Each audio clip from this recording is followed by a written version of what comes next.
Se hablan, se transforman, se leen, permanecen, se aligeran, se resumen, mutan, se actualizan, suenan, resuenan, se hacen eco, se escriben, se memorizan, se digitalizan, se compendian, se regulan, se estancan, se academizan, se liberan, se anarquizan, se besan, se estremecen, se agitan, laten.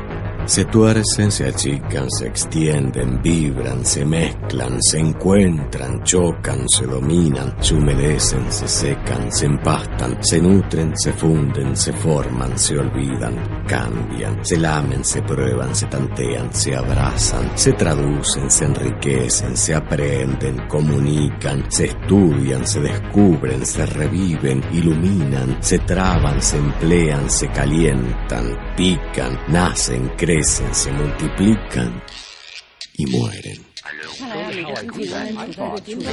¿Cómo se construye la lengua? ¿Cómo condiciona a un pueblo la adopción de una lengua? La lengua que queda es siempre la de los poderosos. ¿Quién dice qué es un idioma y qué es un dialecto? ¿Cuántas lenguas nacieron dialectos? ¿Cuáles dialectos alguna vez fueron idioma? Que usemos las lenguas romances. ¿Quiere decir que tenemos algo de romanos? ¿Qué dice de una sociedad la lengua que usa?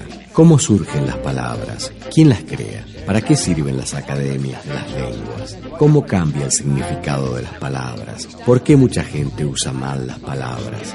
¿Qué son las malas palabras? ¿Se puede crear una lengua? ¿Se puede crear la lengua perfecta? ¿Podemos desandar el camino de Babel? ¿Cuánto se pierde cuando se traduce una poesía? ¿Los idiomas son distintas formas de nombrar lo mismo o nombran cosas distintas? ¿Se puede traducir una idea? ¿Hay que pensar en inglés para hablar inglés? ¿Existen los sinónimos?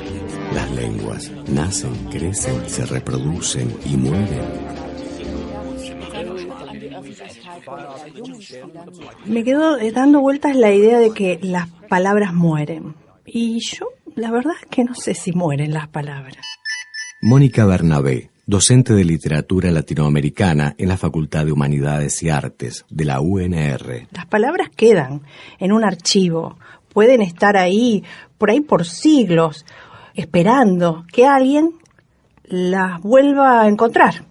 Porque si hay algo que es la lengua, es un tesoro, ¿no?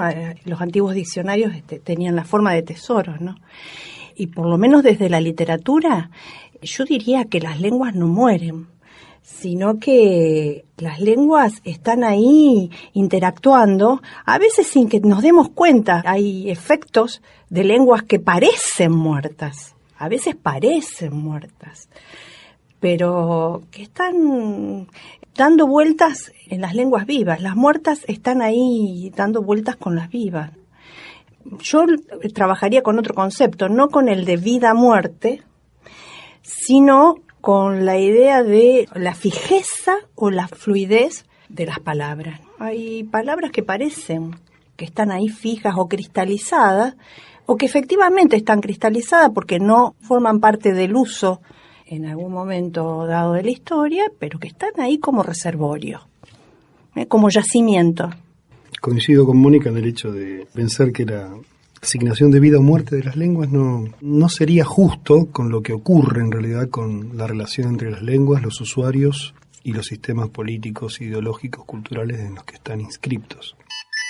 Aldo Prico, docente de las cátedras Lengua Latina 1 y 2 y Seminario Orientado de Literatura Clásica en la Escuela de Letras de la Facultad de Humanidades y Artes. Cuando uno habla de una lengua muerta es porque la lengua ha dejado de hablarse, pero ese dejar de hablarse, ese morir, entre comillas, estaría vinculado más que nada a algunos hechos políticos, como la presión que ejercen ciertas lenguas oficiales o ciertas políticas lingüísticas, como ocurrió con el euskera en el País Vasco, como puede ocurrir con algunas otras lenguas dialectalizadas que han sido, digamos, rebajadas o hechas subalternas frente al dominio de una lengua impuesta, de un dialecto impuesto como el oficial de una nación, en la constitución jurídica de un Estado y sus proyecciones educativas.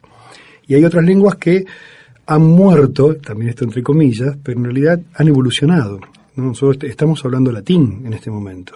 Cuando hablamos de lenguas romances hablamos de lenguas que provienen del latín y que han sufrido a partir de los distintos sustratos de cada lugar en donde el latín fue impulsado por el Imperio Romano como lengua de la administración y lengua de la cultura, el latín fue intoxicado, fue contaminado, fue modificado, y así cada comunidad fue transformando ese latín a partir de los dialectos indígenas de una manera totalmente fluida, evolutiva, de constante cambio, y bueno, después se regularizaron y ahora tenemos las lenguas romances derivadas del latín, pero en realidad el latín no es una lengua muerta en el sentido estricto, es una lengua que está evolucionada y que es justamente el síntoma o la muestra, el signo de cómo somos los hablantes, los que a pesar de las academias, a pesar de los cánones, a pesar de las instituciones, somos los que vamos modificando. Para bien o para mal, nos guste o no nos guste, la lengua es un elemento vivo. Lengua es el instrumento social, es el idioma. Entonces uno desarrolla el lenguaje como herramienta para el aprendizaje de la lengua. La lengua ya existe, porque es la lengua lo que identifica un grupo social. Mónica Pelle, docente de la Cátedra de Neurología Infantil en Pediatría en la Facultad de Medicina. Y el lenguaje es la herramienta del neurodesarrollo que nos permite comportarnos como seres humanos. Digamos, en la escala del desarrollo filogenético, el lenguaje es lo último que se adquiere, porque es lo más complejo. La lengua es, ya te digo, el instrumento que hace la esencia de un pueblo, de una cultura. El lenguaje es propio del ser humano, es inherente al ser humano. Así como caminamos en dos pies, tenemos lenguaje, que después, de acuerdo al grupo humano en el que estemos o al grupo cultural, lo transformamos o lo aprendemos como lengua. Primero me parecía interesante esa aseveración de que el lenguaje es propio del ser humano, y primero preguntarle si efectivamente están de acuerdo y por qué eso es así. Porque uno puede ver a los animales y se comunican y tienen códigos. Sí, pero la capacidad de simbolización que tiene el lenguaje humano no. Y el hecho de convertir el uso del lenguaje en un instrumento de poder es justamente lo que nos permite diferenciarnos como especie, ¿no? Más allá de que existan otros lenguajes atribuidos a los delfines, a las ballenas, a las abejas, etcétera. Tenemos un lenguaje articulado que nos permite comunicarnos y hacer un intercambio que no solamente es de ideas, sino también ingresan las cuestiones de mercado. Entonces, cuando aparece el mercado y cuando aparecen los intereses particulares de los seres humanos, el lenguaje no solamente es un elemento de comunicación, sino que es un elemento de dominación y de poder. A ver, cuando uno dice de poder parece ser que el que domina el lenguaje domina el mundo, pero evidentemente nuestras transacciones, nuestras negociaciones, incluso domésticas, no solamente de nivel político, de las instituciones educativas, de la judicial, etcétera, están basadas prácticamente en cómo se construye la creencia del otro. Nosotros no hablamos solamente para comunicar, sino también para crear creencia y para crear asentimiento, empatía, y poder provocar en los otros por lo menos una aceptación de nuestro discurso. Uno habla desde un punto de vista pragmático para lograr cierto consenso y no solamente para desprenderse de la palabra y que otros hagan lo que quieran. Hay una pretensión de control discursivo que está estudiado fundamentalmente por la retórica, ¿no es cierto? Y que hace que la palabra no sea solamente un elemento de comunicación, de difusión de un saber, etcétera, sino también un elemento importantísimo en los parlamentos, es decir, en los sistemas democráticos, donde el elemento de juego o de transacción es la palabra. Hay un tópico que yo siempre recuerdo, que es el hecho de por qué uno dice ciertas frases, ¿no? Uno dice te extraño, te quiero, te amo, no para hacerle saber al otro que lo extraña, lo quiere, lo ama, sino para escuchar yo también. Sentimos una gran decepción cuando decimos te amo, te quiero y el otro dice, bueno, qué bien. Es decir, que la palabra tiene una gran cuota en las relaciones humanas de dominio, de manipulación, de creación de consensos y también de intercambio. Creo que es una dimensión que no escapa a lo humano. Creo que es uno de los rasgos distintivos de por qué la lengua es distintiva de los seres humanos, ¿no? Con la lengua y con el lenguaje y con lo humano, a eso hay que sumarle la cuestión de la voz, la materialidad de la voz. Porque la lengua además tiene ese componente que es tan particular y que ahí también se construye subjetividad, que son los tonos.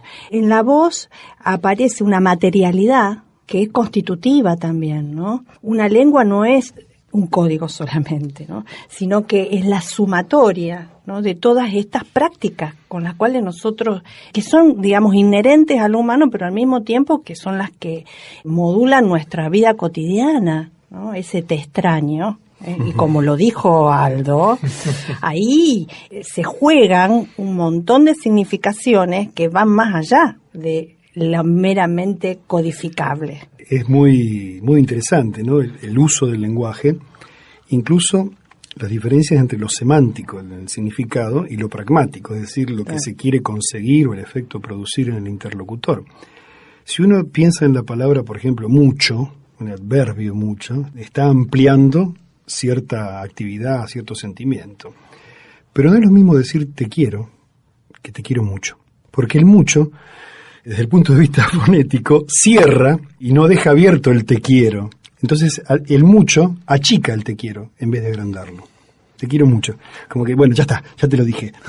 El mucho sirvió como un apoyo vocal para desligarse de cierta responsabilidad del sentimiento. ¿Y cómo haces para codificar eso? ¿Cómo haces para construir un código que tenga que ver con los afectos y con el uso de la voz en relación a los afectos? Y eso está intrínsecamente relacionado con la cuestión de lo humano y la lengua. Cuando se anunció que se había secuenciado el genoma humano, lo que se había hecho fue combinar ADN provenientes de varias personas y se sacó la secuencia promedio, o sea, cómo en el ser humano están ubicadas esas bases. Lucila Hinrichsen, docente de la Cátedra Electiva Genética Humana en la Facultad de Medicina. El genoma sería como un libro, en donde está toda la información para que uno sea un ser humano. Ese libro está formado por capítulos. Los capítulos serían los cromosomas.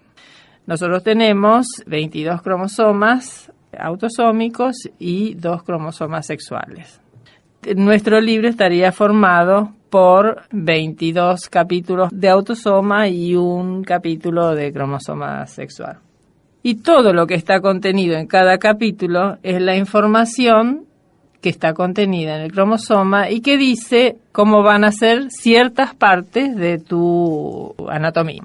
Entonces lo que se hizo fue secuenciar en forma promedio eso, o sea, averiguar cómo se estaban construyendo las distintas palabras de los distintos capítulos y después de eso decir cómo tenía que ser el individuo ser humano.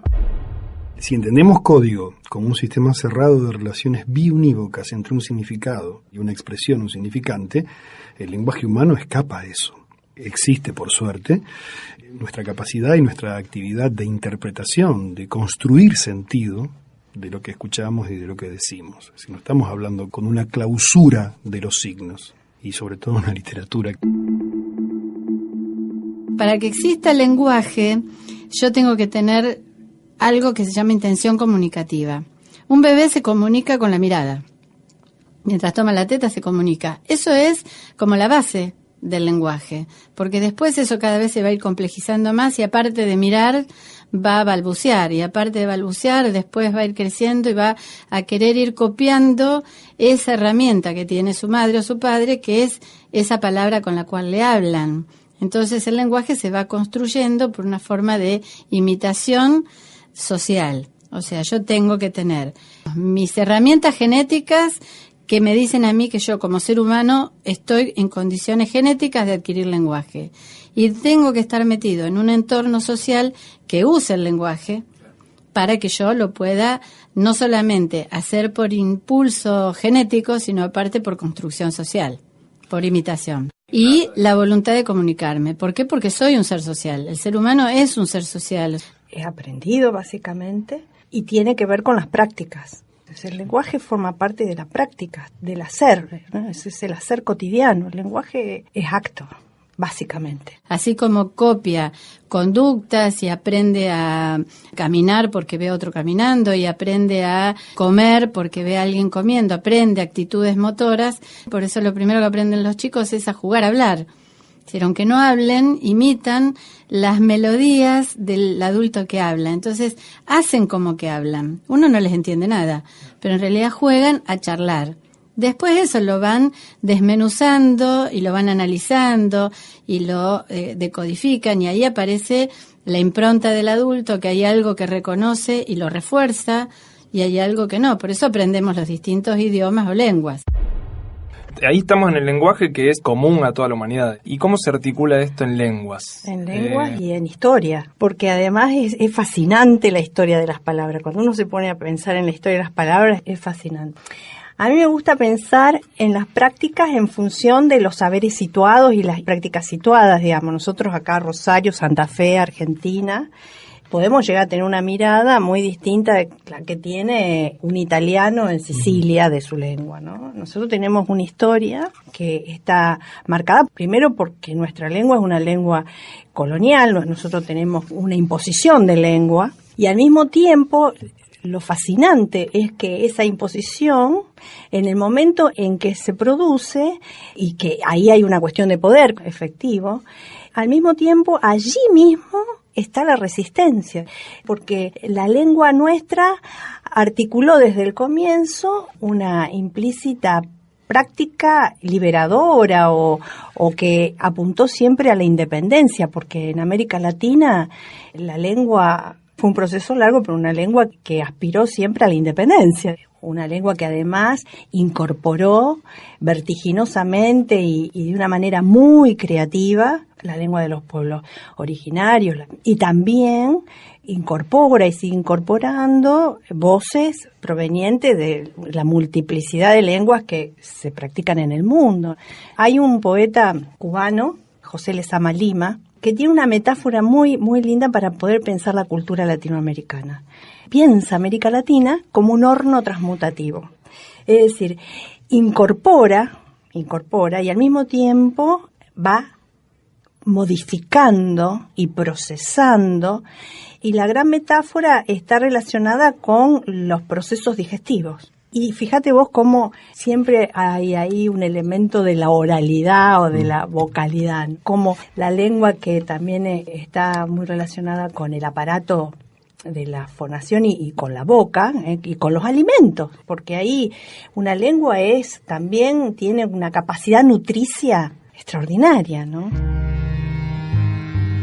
Cuando uno piensa una palabra, y que es una palabra que convoca imágenes, sensaciones, atmósferas, sabores, muchas veces se siente tentado de encontrar el origen de esa palabra.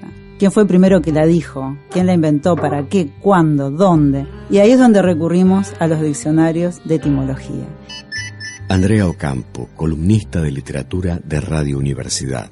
Y la etimología tiene ese encanto arqueológico de ir buscando hacia atrás cómo se fue transformando una palabra, cómo fue ingresando en la historia, cómo se fue modificando y cómo llega hasta hoy, a veces habiendo recorrido caminos tan diversos que termina significando lo contrario que quería decir al principio, o quizás algo muy lejano a lo que nosotros creíamos que quería decir. Esto nos habla de que las lenguas tienen que ver con el desarrollo de la sociedad, de la comunidad que las habla, y es la misma comunidad la que las va cargando de significado y las va poniendo en distintos lugares de importancia a través de siglos. Saussure decía que no es bueno para empezar ningún pensamiento arrancar desde el significado de la palabra, precisamente por esto, por el tiempo que transcurre y que quizás nos confundamos. También la etimología tiene otra desventaja, y que es la jerarquía que se le otorga a este origen en la palabra. Entonces muchas veces se da lugar a lecturas que sin mala intención o con mala intención fabrican etimologías que no existen. Eso pasó, por ejemplo, con la palabra adolescente, que en un momento se puso de moda decir y escribir incluso que venía de adolecer, cuando en realidad viene de una palabra latina que es prácticamente igual y que quiere decir joven, es decir, adolescente. No tenía nada que ver con toda esa carga que se le puso dolorosa y sufriente y que tanto daño hizo.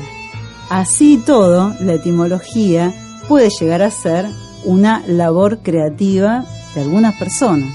En nuestro caso, el gran aporte que hizo Roberto Arlt dentro de su escritura fue toda la lectura que él hacía de las palabras lunfardas que escuchaba en la calle y que después se encargó de ir traduciendo en el diario El Mundo para que la gente común y corriente supiera qué decían los muchachos en la esquina y entendiera de qué se trataba. Y también después en algunos casos fue discutida, en otros casos es citada. Sin rigor de lingüista, Roberto Aldo lo que hizo fue recuperar todo ese lenguaje que estaba tan vivo sin saber que muchos años después iban a seguir usando esas mismas palabras en esas mismas acepciones, como atorrante o como esquenún. Es decir, hay algunos términos que sobreviven, otros términos que quedan en los textos y que uno los puede rastrear y disfrutarlos, y lo más difícil quizás sea poder traducir en la misma época lo que se dice y que uno no sabe cuáles de esas palabras van a quedar y cuáles otras se van a dejar de usar.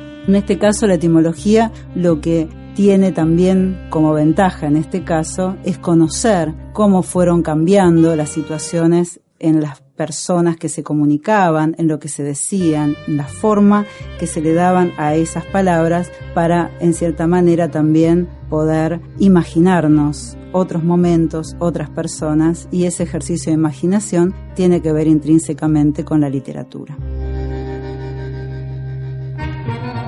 Ensalzaré con esmero al benemérito fiacún. Yo, cronista meditabundo y aburrido, dedicaré todas mis energías a hacer el elogio del fiacún, a establecer el origen de la fiaca y a dejar determinados de modo matemático y preciso los alcances del término.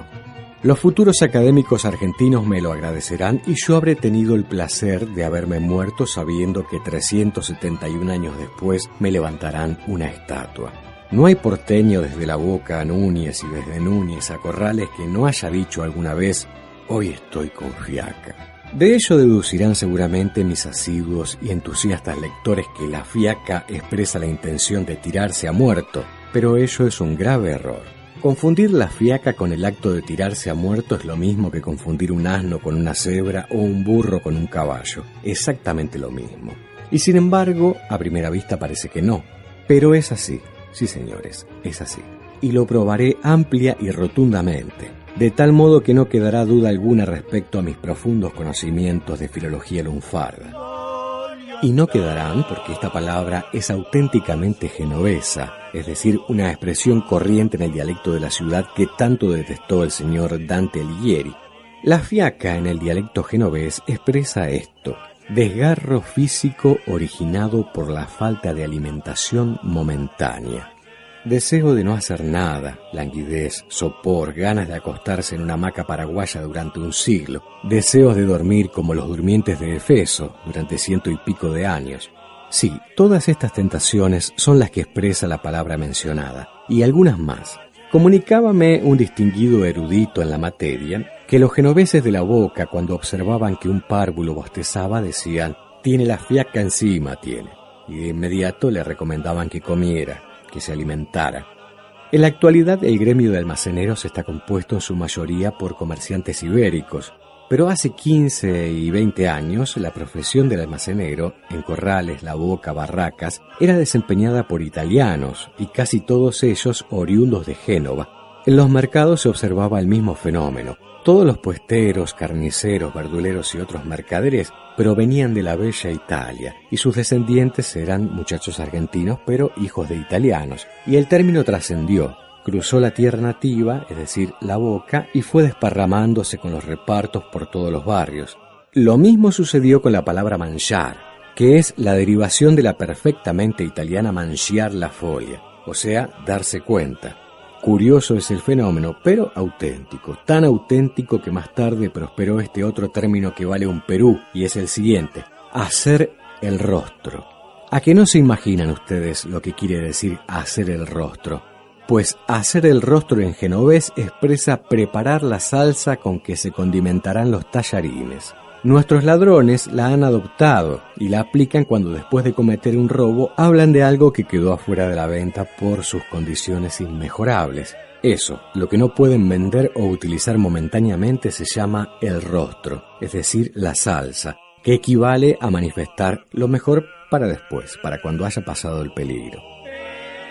Roberto Art, de Aguafuertes Porteñas. El origen de algunas palabras de nuestro léxico popular. ¿Cuánto dice de un pueblo la lengua que habla? ¿Se puede conocer a un pueblo a través de su lengua? Sí, y ejemplos existen a raudales. Hablo como especialista en lengua latina, ¿no? Que es una obsesión esta de cómo un pueblo de origen agrario, rústico, sin capacidad de nombrar las cuestiones de los intercambios sociales urbanos, se transformó después en un imperio. Y esto hace, si uno observa el gran lexicón, la gran colección léxica de palabras del latín, se va a encontrar con una gran cantidad que provienen del ámbito rural, del ámbito campesino. A mí siempre me llamó la atención un verbo muy interesante del latín, que es el verbo putare, que a veces es mal entendido, porque su primera persona es ego puto. Entonces, si uno piensa en etimologías transparentes, va a estar muy lejos de lo que significa putare. Putare da, por evolución en español, podar, cortar, injertar, hacer una modificación en una planta, cruzarla con otra para crear de las dos una nueva. Y después fue quedando en español solamente el término de cortar una parte para que crezca mejor. ¿Y saben lo que significa en latín? Pensar. O sea, putare es pensar. Habría allí una especie de metáfora, ¿no? El hecho de asociar una cosa con otra para que surja una tercera. El verbo podar. Se me ocurre un adjetivo, sincerus, que se escribe con C. SC, sincerus. Y sincerus es sin, que significa justamente falta de algo, y querus, que viene de querum, que es cera. Y se refiere a los panales a los que se les ha sacado la cera, y entonces uno puede mirar a través de ellos. Así que una persona sincera es una persona transparente. Claro. Y podemos seguir con muchas de esas cosas, ¿no? Hay una cuestión agraria fundamental en el latín y hay una idea de direccionalidad presente en su sintaxis, que tiene que ver con el movimiento y que tiene que ver con las relaciones más simples. Y justamente por eso, no en vano, la cultura romana nos dio el derecho, que regula la relación entre los hombres en la sociedad. Y al respecto, había una falsa etimología que estuvo dando vuelta y todavía sigue dando vueltas acerca de la concepción de ser humano que tenía la cultura griega y latina en relación con este vínculo que habría entre las idiosincrasias y las lenguas o las culturas, sus formas de ver el mundo y las lenguas, ¿no? Por ejemplo, durante mucho tiempo se dijo que anthropoi, de donde viene anthropos, ser humano, provenía de una frase que significa ser que se eleva y mira más allá, contraponiéndolo a homo, hombre con H, ¿no?, en latín, que proviene efectivamente de humus, que es la tierra. Es decir, la traducción más directa y más pura, si existiera la pureza, que se le pudiera dar a homo, sería terrestre, terrícola, o sea, un ser aferrado a la tierra. En contraposición, esa etimología decía que antropoi, cultura griega, era el que miraba más allá, por eso inventó la filosofía y la metafísica. Pero resultó ser totalmente inexacta, como aquel suceso de dónde viene la palabra canguro o Yucatán, ¿no? Hay una misma anécdota para 3 etimologías que sitúan a un conquistador inglés que pregunta a los indígenas del lugar qué es algo que ven.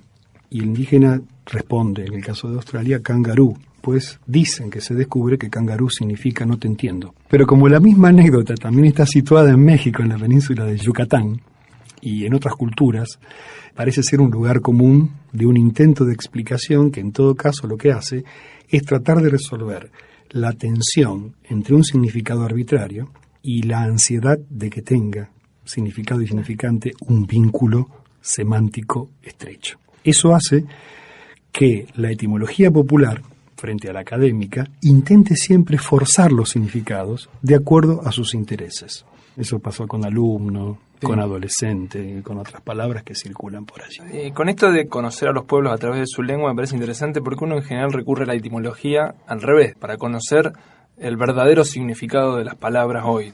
Que quizá la misma vida de la lengua ha hecho que el significado original no tenga nada que ver con el actual. Pero sí, esa vuelta al revés sí funciona. Conocer cómo inició la palabra muestra la cultura en la cual fue creada. Me gusta mucho la metáfora culinaria para poder pensar en la cultura. Básicamente los antropólogos, ¿no? Y los ensayistas de interpretación nacional en América Latina y aquellos que estaban pensando cómo articular imaginarios para poder articular distintos nosotros en función de las distintas nacionalidades. Usaron mucho las metáforas culinarias. Y hay una que pensó y desarrolló Fernando Ortiz, vuelvo a Cuba, fue un antropólogo muy importante que escribió una serie de libros indispensables para poder pensar algunas cuestiones en torno a la cultura latinoamericana. Y él tomó como ejemplo para poder pensar la cultura, y yo creo que también se pueden pensar las lenguas así, la metáfora de el ajiaco. El ajiaco es una comida popular, muy popular, de los sectores pobres, campesinos en el Caribe, que se le llama también la olla podrida. Está bueno esa imagen, ¿no? La de la olla podrida. Los campesinos, en los ranchos, lo que sería el bohío, para nosotros rancho, siempre hay un fueguito encendido y la olla puesta en el fuego. Esa olla no se lava nunca. Esa olla está ahí, se van mezclando los sabores. Y a esa olla se le agrega todo lo que ande dando vuelta y que pueda ser comestible, desde raíces hasta si encontraste algún pescadito lo ponés, y cazaste algún bichito que andaba suelto por el campo, también lo ponés y se ponen las verduras y demás. Y entonces dice, ¿a dónde se cuece lo mejor? Abajo, en el fondo. En el fondo, es eso que está ahí, que permanece todo el tiempo. Ahí hay un flujo, ¿no? Hay una permanente flujo de elementos, como una alquimia, se van fundiendo, ¿no? Dice Fernando Ortiz, eso es la cubanidad, eso es la cubanía. Y podríamos decir también, ¿no? Las lenguas funcionan de esa manera. Todo el tiempo le estamos metiendo con el uso cosas que vienen de los lugares más insólitos e inesperados. Es en esa fundición que está ahí, permanentemente en ebullición, en donde se van gestando. Yo pienso que la lengua nuestra es eso, un fondo de cocción. Y después las academias intentan darle un orden a eso, sí, que es un caos. Escribir recetas para el uso.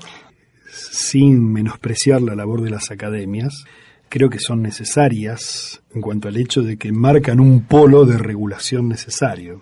Marcan como una especie de gran espectro, gran paradigma de ley. Y después el usuario hace cualquiera. Pero si el usuario hiciera cualquiera y no hubiese ningún elemento regulador, terminaríamos por no entendernos. Es decir, que es un juego recíproco de tensiones donde la institución formal que intenta regular está haciendo un juego de equilibrio ante la gran dispersión en la que podemos caer los hablantes, justamente por las necesidades, por las ideologías diferentes, por los gustos, por lo que fuera. Podríamos caer en un uso que haría imposible la comunicación. Digamos que hasta desde el punto de vista democrático, el marco de la academia por un lado, frente al juego del usuario, está haciendo una tensión que es necesaria, como la cuestión de la ortografía, digamos.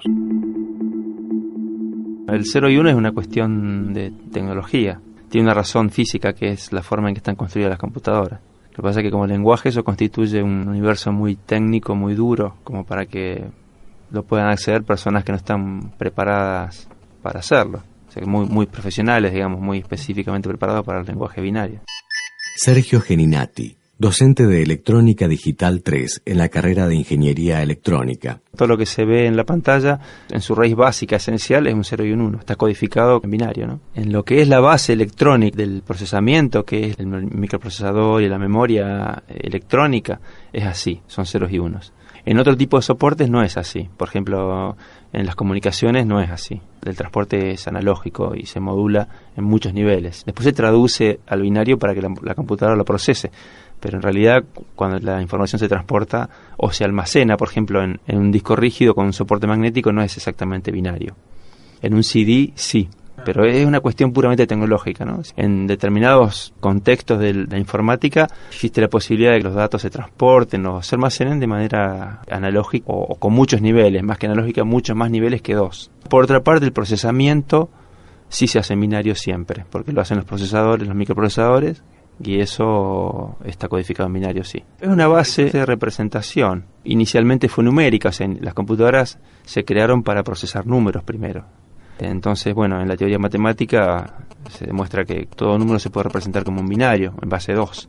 Entonces, a partir de ahí, después las necesidades de representación empezaron a ser más complejas, pero dado que el soporte de procesamiento, o sea, quien hacía el proceso seguía siendo un procesador electrónico, se mantuvo la codificación binaria hasta la actualidad. Más chiquita, más rápida, más densa, pero básicamente la idea, el concepto electrónico es el mismo.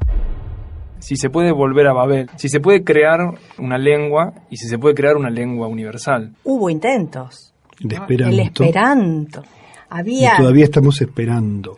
Claro, pero al mismo tiempo hay algo que se asocia con este deseo de una lengua universal, que tiene que ver con un proyecto también, un proyecto político, ideológico, que es la del iluminismo y de lo que supuso la modernidad. La modernidad fue un intento de articular un lenguaje universal.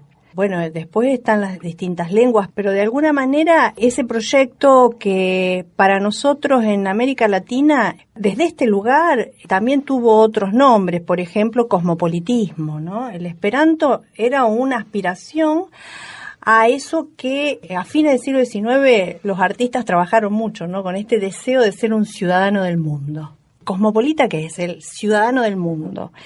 Y el cosmopolita se suponía que podía manejar lenguas, ¿no? Muchas lenguas. Una lengua única es una utopía que estuvo muy presente en el siglo XIX, ¿no? Con este proyecto, pero creo que hay otras formas que apuntan a esa cuestión. Por ejemplo, la cuestión de la música, ¿no? Digamos, más allá de los significados concretos y demás, pienso que es un deseo y una aspiración permanente, que tiene algo que ver con lo humano también, ¿no? Esta necesidad de poder comunicarnos y que hoy hay muchas más posibilidades que hace 100 años, por ejemplo, ¿no? La tecnología digital, la tecnología binaria, es inalcanzable para el grueso de las personas. Al vulgarizarse, o sea, al difundirse mucho la tecnología digital, fue necesario flexibilizarla a través de lenguajes o formas de expresión que fuesen más cercanas a la persona. Con lo cual, en este momento, la alfabetización informática de una persona tiene que ver con aspectos que no son muy tecnológicos, sino más bien con habituarse con la interfase de comunicación y, bueno, con la interfase gráfica y con determinadas cosas que a veces son muy específicas respecto de lo que la persona quiere hacer. Si la persona quiere entrar a una red social, tiene que aprender una cantidad de cosas. Si lo que quiere hacer es hacer diseño gráfico, tiene que conocer otras cosas. Ahí los lenguajes, lo que se denomina lenguajes en informática, tienen que ver con el acercamiento del usuario a la dureza de la máquina para evitarle tener que formarse como un ingeniero, ¿no? Para poder acceder a la máquina. Hoy el inglés es una lengua vehicular. Podemos decir, el inglés es la lengua de la nación más poderosa del mundo. Bien, pero al mismo tiempo, el inglés nos permite a todos nosotros poder comunicarnos con un montón de gente que antes hubiese sido imposible, ¿no? Entonces ahí también uno, cuando piensa en las relaciones de la lengua y el poder, también tiene que pensar que al mismo tiempo esa lengua del poder es una lengua que nos permite a nosotros articular contenidos diferentes, formas de comunicación diferentes y también algunas formas de resistencias. Hoy el inglés funciona como el esperanto, digamos, la lengua franca en la cual todos nos entendemos. Lo que no me pareciera ser es muy universal. Pero... Sí, la cuestión se resuelve con el usuario.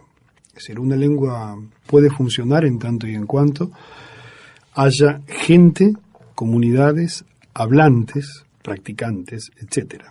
Hay lenguas que fueron inventadas como el esperanto, como es el caso del hebreo moderno, el hebreo contemporáneo. Es decir, una lengua que a través de las diásporas, de todo el recorrido del pueblo judío a través de la historia, se fue perdiendo. Y las comunidades judías utilizaban dialectos eslavos, germanos, el yiddish y otras lenguas, el sefardí, que es una variante del español, etcétera. Pero esa lengua se había perdido y ante la creación, después de la Segunda Guerra Mundial, del Estado de Israel, se impone el uso y la regulación de una lengua que ya no tenía hablantes. Hubo todo un sistema educativo, hubo una nación detrás, una política educativa, etcétera, y actualmente en Israel se habla el hebreo casi de manera natural.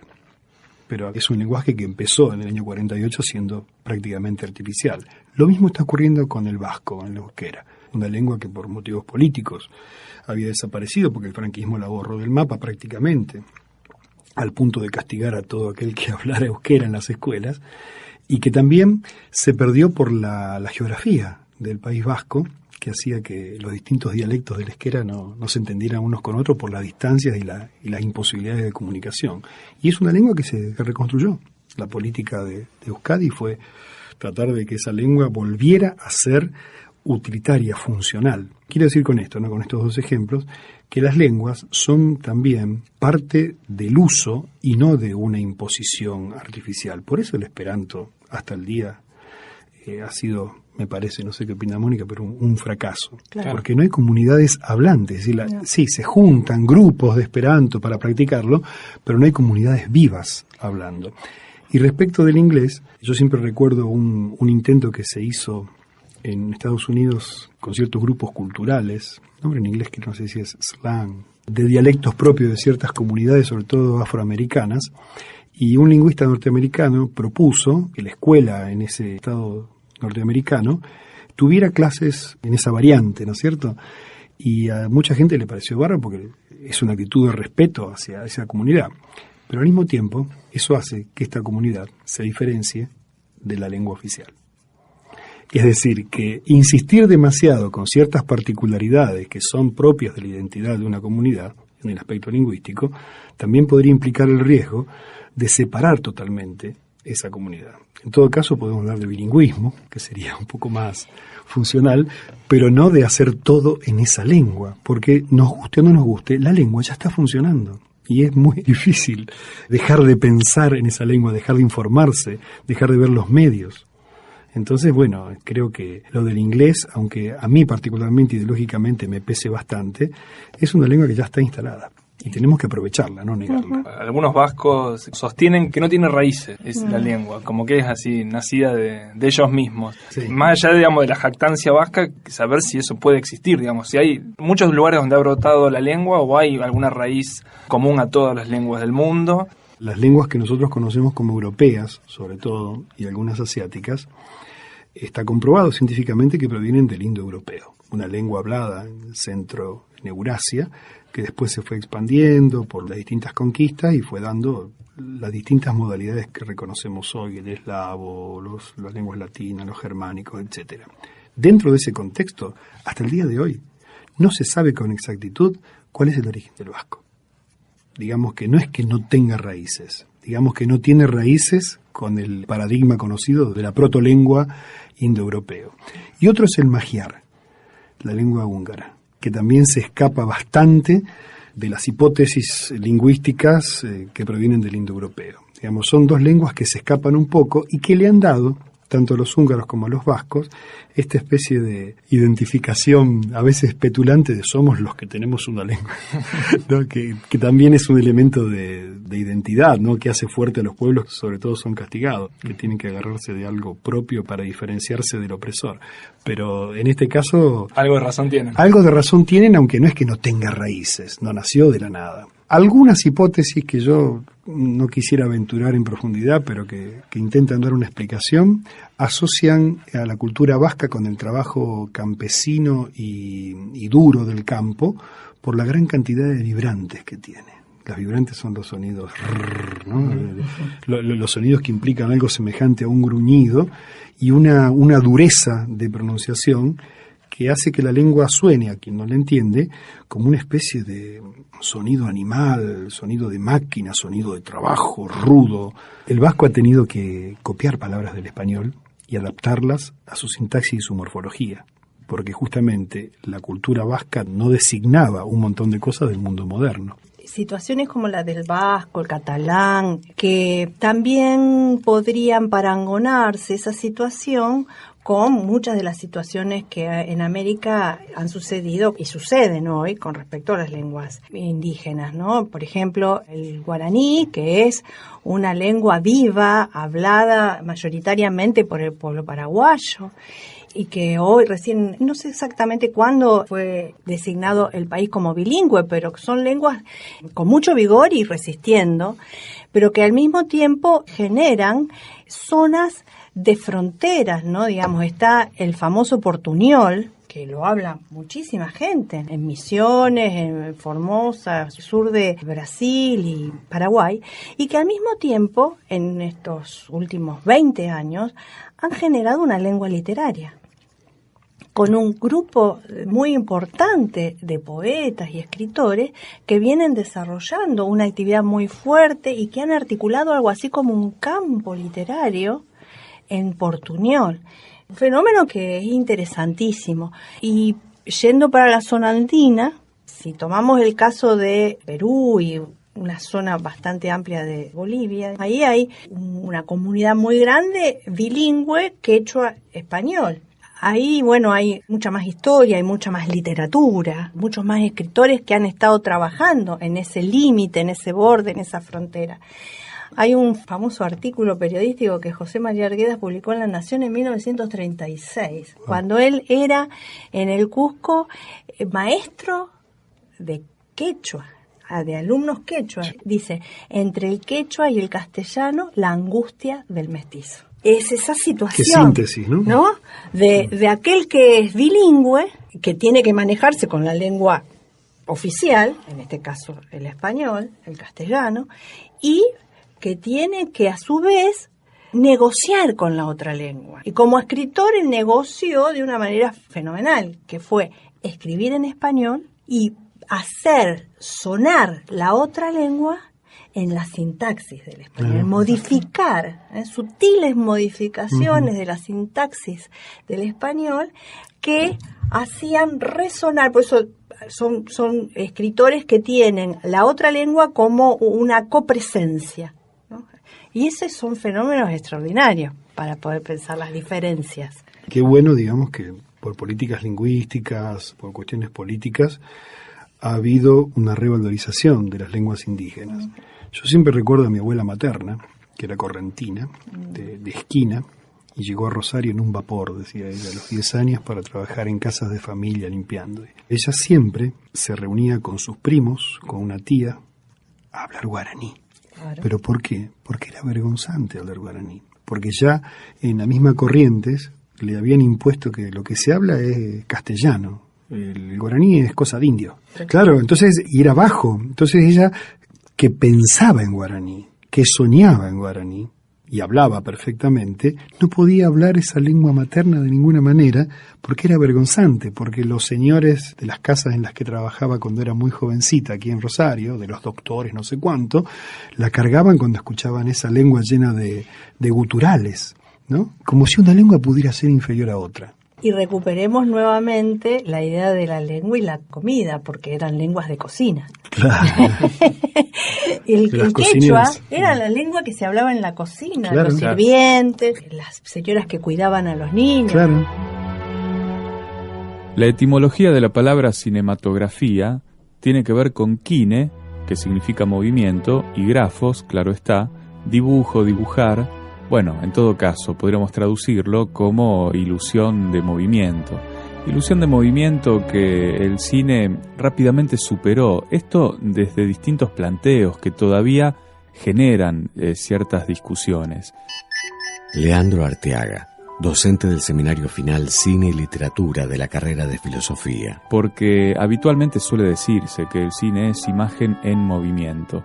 Pero a partir de Deleuze, y antes de él también, decimos que el cine es imagen-movimiento, son imágenes-movimientos, no hay ilusión de movimiento. Sí para la semiología, que entiende que justamente hay un truco que permite entender lo que significaría la imagen moverse. Pero en verdad para Pasolini, para Deleuze, para Bazin, no hay tal ilusión, sino que directamente tenemos movimiento. Bueno, esto desde lo que significa, en todo caso, la palabra cinematografía, que aparece como neologismo también para designar un fenómeno nuevo, el cine. y a partir de allí muchísimas otras palabras que dan a entender el fenómeno cinematográfico y conforme a las distintas instancias geográficas, a las diferentes cinematografías, porque pensemos también en cinema, en pictures, en cine para nosotros mismos, en movies, en la palabra película, en las talkies también, para dar cuenta de aquellas películas que comenzaban a ser sonorizadas, y con el sonido aparece también un problema nuevo. Entonces vamos más atrás, un poquito más atrás, y que tiene que ver con ese momento hoy definido como silente en la periodización cinematográfica. Allí lo que aparece en tanto algo novedoso es lo que hoy entendemos como un lenguaje cinematográfico, es decir, una manera de decir, de entender, de pensar completamente nueva, original en este caso. Y original habremos de decir también porque no tiene que ver con una sumatoria de diferentes artes. El cine nunca fue ni es suma de artes, el cine es un arte por derecho propio. Y este lenguaje nuevo, esta nueva manera de pensarnos, de entendernos, va a generar la fascinación misma de las vanguardias. Pensemos, por ejemplo, en cómo los soviéticos habrán de entender que con el cine encuentran una manera de acercarse a la masa, a la muchedumbre, de una forma mucho más directa, posible, permeable. Vayamos, por ejemplo, a esa especie de manifiesto que tiene El inicio del hombre de la cámara, la gran película, gran obra maestra de todos los tiempos del cineasta Dziga Vertov. Allí se señala que lo que se va a ver es una película sin guión, sin actores, sin ayuda ni del teatro ni de la literatura. En suma, lo que se va a ver es un ejercicio experimental de un lenguaje internacional que podrá ser entendido por todos. Y esto ya lo había demostrado Chaplin. A Chaplin lo habíamos entendido todos. He allí la fascinación que genera para la vanguardia soviética el fenómeno cinematográfico. Hay una posibilidad de acercarnos a través de la cinematografía a todo el mundo, sin distinción. De hecho, los mismos analfabetos podían entender el cine, podían entenderlo a Chaplin. A partir de aquí entonces lo que aludíamos antes, la aparición del sonido, y esa acotación genial, habremos de decir, de Walter Benjamin, cuando en la obra de arte, en la época de la reproducción técnica, tiene esa nota al pie admirable, en donde distingue que, no casualmente, la aparición del sonido tuvo que ver o se relacionó con el ascenso de los fascismos. A Chaplin dejamos de entenderlo todos. La palabra comenzó a oficiar como una frontera, como una lengua, entendida solamente por aquellos que precisamente podían manejar el inglés, el español, el francés, etc. Y así como desde la aparición del sonido se generará la resistencia de muchos cineastas, y no casualmente el mencionado Chaplin y también el gran realizador soviético Sergei Eisenstein, por otro lado aparecerá paulatinamente un uso de la palabra, de las lenguas, que tendrá que ver con una mirada desde luego asumidamente política. Esto, ¿por qué lo decimos? Porque por un lado desde luego está el cine, podríamos decir, en cuanto a lenguaje, pero por el otro también como la aparición de las diferentes lenguas tienen cabida cinematográfica y tienen una experiencia política, al menos desde lo que nos significa esta figura paradigmática que es la vida y la obra de Pier Paolo Pasolini.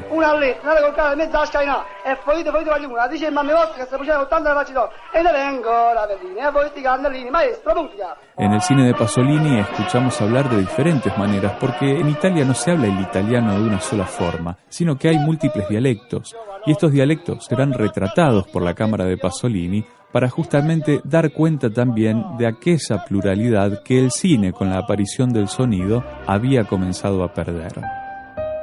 Y aquí nos encontramos otra vez con ese punto inicial desde el cual partíamos. El cine es imagen-movimiento, el cine se constituye desde imágenes-movimiento, y Pasolini refería que el cine es la lengua de la realidad.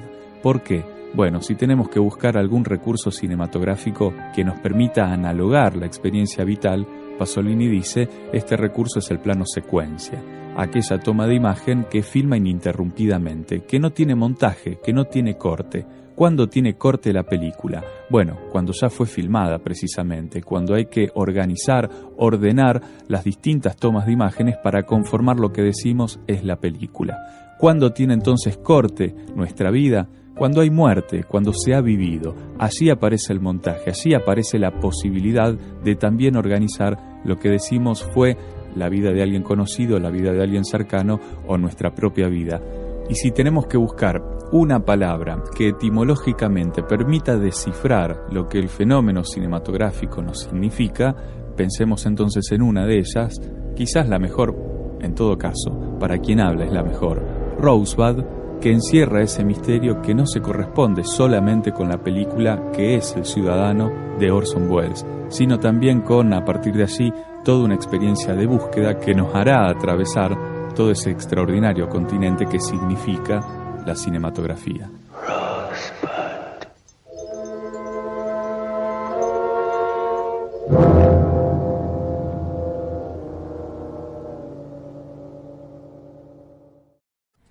Yo viajé por distintos países, conocí las más lindas mujeres, yo probé deliciosa comida, yo bailé ritmos muy diferentes.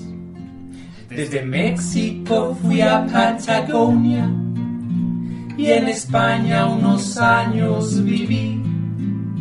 Me esforcé por hablar el idioma, pero yo nunca lo conseguí. Ele é especialista em etimologia, ele sabe tudo sobre a origem das palavras. Y vamos a preguntar sobre la importancia de la etimología en el mundo actual. No, yo la pregunta es que ahora me hago, ¿no? ¿Por qué son malas las malas palabras? ¿Quién las define? ¿Por qué? ¿Qué actitud tienen las malas palabras? ¿Le pegan a las otras palabras? Qué difícil es hablar el español, porque todo lo que dices tiene otra definición. Qué difícil entender el español. Si lo aprendes, no te muevas de región. Qué difícil es hablar el español, porque todo lo que dices tiene otra definición. Qué difícil entender el español. Yo ya me doy por vencido, para mi país me voy. Hay algo que a mí me llama particularmente la atención, esto se lo digo absolutamente en serio, que a etimologia, para já, não é uma ciência no sentido rigorista da palavra. Con su diccionario bajo el brazo, la profesora analiza detalladamente los más variados temas. Las palabras, de dónde vienen, por qué surgen, por qué las utilizamos las palabras. Como la etimología. La etimología. A veces son por errores. Yo estudiaba el castellano cuando hacía la secundaria. De excursión de promociones fuimos a las Islas Canarias. En el viaje comprendí que de español no sabía nada y decidí estudiar filología hispana en Salamanca. Terminada la carrera, yo viajé a Ciudad de México. Sentía que necesitaba enriquecer mi léxico. Muy pronto vi que con el español tenía una tara y decidí estudiar otros 3 años en Guadalajara, 4 meses en Bolivia, un posgrado en Costa Rica, unos cursos de lectura con un profesor de Cuba. Tanto estudio y tanto esfuerzo y al final tú ya lo ves. Este idioma no se entiende ni al derecho ni al revés. Qué difícil es hablar el español, porque todo lo que dices tiene otra definición. Qué difícil entender el español. Yo ya me doy por vencido, para mi país me voy. Cuando los humanos empezamos a vivir en comunidad, descubrimos las palabras y adquirimos la capacidad de formar frases. Ganamos una nueva conciencia. Hay palabras de las denominadas malas palabras que son irreemplazables, por sonoridad, por fuerza. No es lo mismo decir que una persona es tonta o sonsa que decir que es un pelotudo. En Venezuela compré con mi plata una camisa de pana y mis amigos me decían, ese es mi pana, ese es mi pana. En Colombia el porro es un ritmo alegre que se canta, pero todos me miran mal cuando yo digo que me encanta. Los chilenos dicen cuando hay algo lejos que está la chucha. En Colombia el mal olor de las axilas es la chucha. Mientras tanto en Uruguay a ese olor le dicen chivo. El diccionario define al chivo como una cabra con barbuchas. Y cambiando una vocal, la palabra queda chucho. Y chucho es un perrito en Salvador y Guatemala. Y en Honduras es tacaño. Y a Jesús le dicen chucho. Con tantas definiciones como se usa esa pucha palabra. Chucho es frío en Argentina. Chucho en Chile es una cárcel. Chucho en México si hay alguien con el don de ser muy hábil. Tienen actitudes reñidas con la moral, sí, obviamente, pero no sé quién las define como malas palabras. Qué difícil es hablar el español, porque todo lo que dices tiene otra definición. Qué difícil entender el español. Yo ya me doy por vencido. Es muy gracioso porque en verdad el español tiene esa variación y esa riqueza y esas alternativas por regiones. Yo tengo una alumna en este momento francesa que está cursando literatura iberoamericana y dice, bueno, viví 2 años en Perú y me quise dedicar a estudiar literatura peruana y ahora estoy 2 años en la Argentina y es otra lengua, me introduce a otro mundo y eso es lo que hace que sea tan interesante, tan rico nuestro acervo, ¿no? Sí, yo creo que esa diversidad es la que hace rico el español frente a un gran paraguas que es la lengua española y que tiene tantas variables, ¿no? Y que presenta dificultades para el extranjero que quiera aprenderlo. Hay un libro que salió hace un tiempo donde se explica el español de Argentina para ingleses y era muy interesante, ¿no? Se explica, por ejemplo, cómo se puede usar en Argentina el sustantivo pedo. Y es increíble porque son como 25 o 30 posibilidades de significación diferente. Andar a los pedos, estar en pedo, etcétera, ¿no? Santos pedos. Hay como un uso, sobre todo popular, que todos utilizamos, ¿no? Como la palabra boludo y esas que son tan frecuentes, que hacen imposible que pueda aprehender con H, agarrar, captar el significado primigenio. Es un significado disperso que se va y que depende justamente del uso. Y con el tema de la palabra pedo, yo tenía una tía que enseñaba, en la primaria, que enseñaba las preposiciones, se las enseñaba a los alumnos con la palabra pedo, decía, hay que aprenderlos muy bien, porque dice, no es lo mismo estar en pedo, que al pedo, que de pedo. Que, muy buena estrategia. Muy buena estrategia. Una pedagogía maravillosa. ¿Cómo se le responde a Fontana Rosa? ¿Por qué son malas las malas palabras? ¿Quién define que son malas palabras? Pero ¿por qué llegan a hacerlo, digamos? Yo no sé si podría dividir a las palabras entre buenas y malas. Ese es mi primer inconveniente con esa forma de pensar a las palabras. Pero igual, cuando uno habla de las malas palabras, sabe de cuál está hablando. Pero ¿desde qué lugar?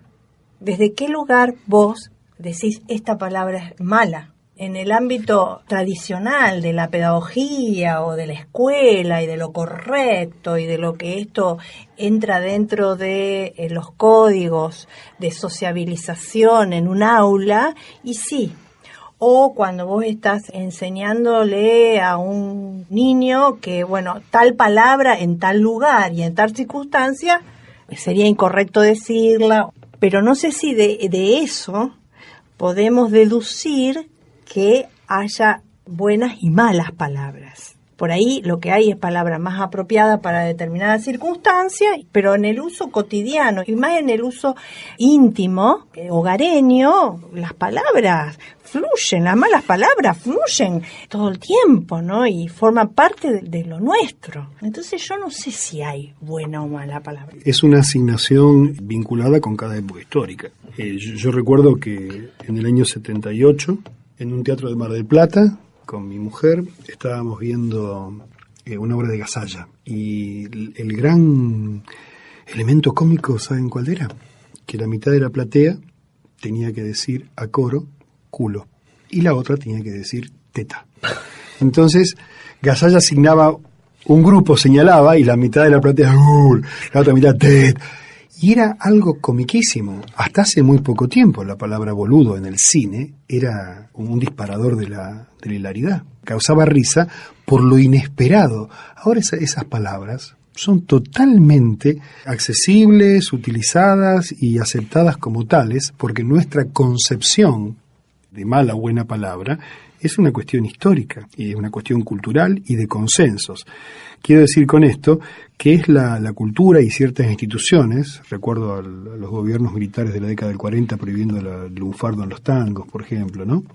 Cosas por el estilo, que hacen que haya ciertas resistencias y ciertos usos que no son adecuados. Para esto, la retórica antigua, Cicerón, tenía una palabra propia de las estrategias retóricas y de la construcción del alocutario, del público, que es la palabra decorum, que significa decoro. Y decoro, en realidad, en la retórica, significaba la adecuación al destinatario.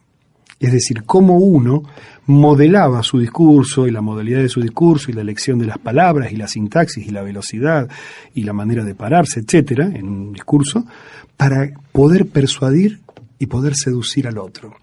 Entonces, yo creo que es una cuestión de decoro la que define la palabra buena o la palabra mala. Lo habitual, lo esperable, lo que se espera de.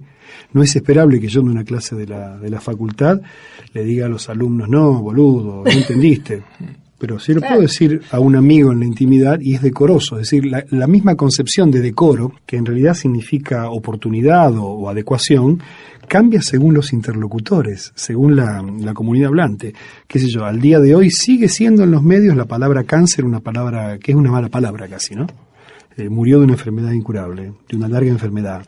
Las malas palabras tienen su contraparte en los eufemismos. Incluso hay ciertas frases que designan una cosa u otra según el uso. Decir hijo de puta puede ser un insulto terrible para agredir a alguien, pero decir que hijo de puta, qué bien que lo hizo. Claro, qué inteligente fue, qué astuto. Y la palabra boludo pasa a ser de designar justamente ser un insulto, una mala palabra, sobre todo en la adolescencia, bueno, ya hemos pasado de esa época, pero es un vocativo. Che, boludo. Hola, ¿qué haces, boludo? Incluso se ha achicado, bolú. ¿Qué haces, bolú? Y es cariñoso decir bolú. Más allá de que vayan cambiando cuál es la mala palabra, se me ocurre que también probablemente haya necesidad de que haya malas palabras. O sea, una palabra que en la sola pronunciación rompa, ¿no? O sea, como que llame la atención, es como un signo de admiración una mala palabra también, ¿no? Lo que pasa es que se han aflojado muchísimo los límites entre lo prohibido y lo decoroso y lo que está permitido. Y también hay un acortamiento de las jerarquías, lo que algunos llaman la posmodernidad. Bueno, ahí uno podría discutir mucho, hablar por horas para poder caracterizar el fenómeno por el cual venimos transitando de hace décadas. Pero hay un teórico alemán que habla de dos procesos, dice que es un proceso simultáneo de desjerarquización y de desigualación. Por un lado, se han acortado las distancias entre la alta cultura y la cultura popular. Ese fenómeno que era propio de la modernidad, digamos. Y los cultismos también. Los cultismos y demás. Bueno, lo que ha habido en este proceso con una democratización impresionante de la cultura, porque la tecnología y los medios de comunicación, los nuevos medios de comunicación, lo que han permitido es algo que es inédito, que es la democratización absoluta de todos los contenidos culturales. Pero por el otro lado, está acompañado con otro proceso, por eso se cruza, que es el de la desigualación. Lo que ha ocurrido es que al mismo tiempo las distancias entre los ricos y los pobres, entre los que más tienen y los que menos tienen, es absoluta. Digamos, es increíble. Estamos volviendo a situaciones pre-siglo XIX en algún punto, ¿no? Entonces, ahí la lengua también se cruza con estas cuestiones.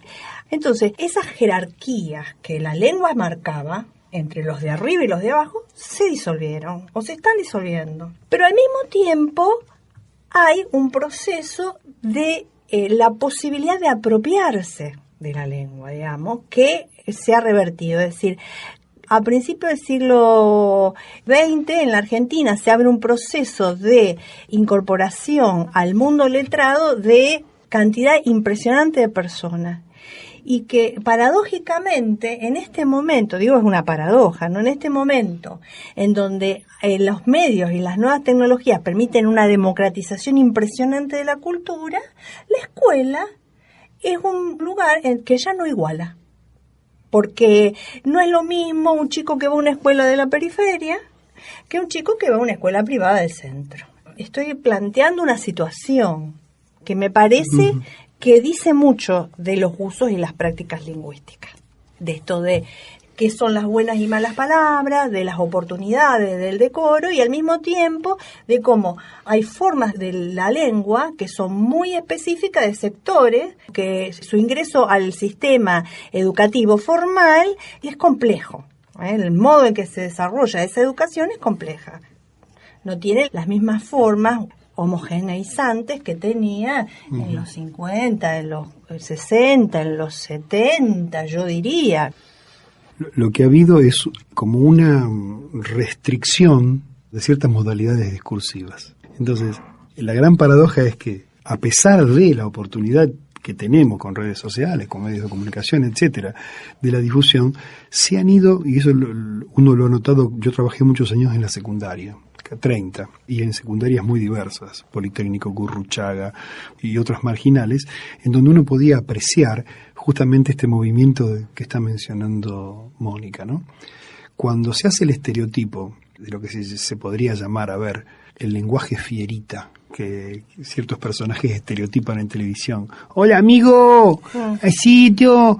Que incluso se da hasta un tono de voz particular, ¿no? Que ya no está asociado, por ejemplo, a ninguna variante santiagueña, formoseña, correntina o cordobesa, sino que ya es un fenómeno de las grandes urbes, ¿no? De Mendoza, de Córdoba, de Buenos Aires, Rosario, donde hay una cosa, como una cadencia, que quizás algunos vinculan con ciertas modalidades de canto de lo que fue la cumbia villera, ¿no? En los comienzos, o qué sé yo, y que al mismo tiempo restringe ciertas tribus urbanas, porque lo que crea es justamente una limitación de las relaciones.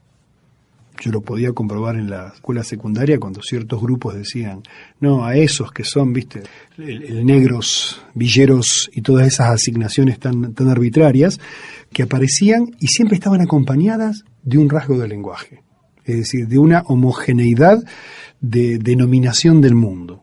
Y creo que eso, no sé si llega a ser un problema y no sé en qué va a terminar o hacia dónde va. Estamos atravesando, es un momento lingüístico también. ¿Sabés de qué me acuerdo? En el año 79 daba clases en el colegio latinoamericano, ¿no? Daba clases de teatro.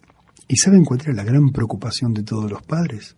Era terrible, hasta hubo reunión de padres por eso, porque los hijos hablaban como la Chilindrina y como el Chavo, con esos modismos, que era terrible porque rompían el idioma. No hay que olvidar el contexto, ¿no? Año 79.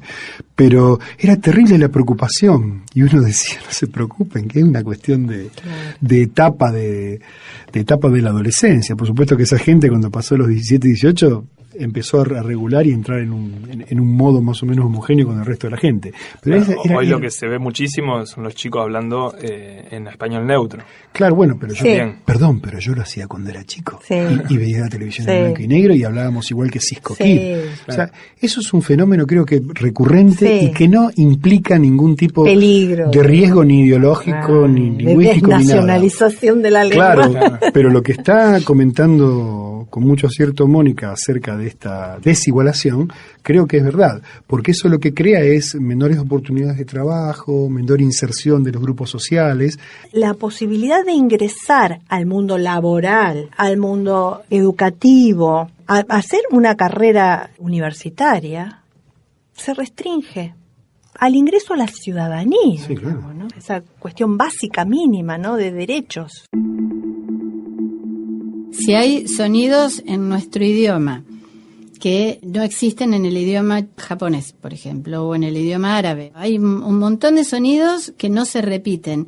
Cuando vos escuchás a un bebé hablando, si lo dejás hablar, el chico hace como una especie es un probador de sonidos. Prueba, juega. Muchas veces los padres dicen, se despierta a las 4 de la mañana y empieza a hablar solo.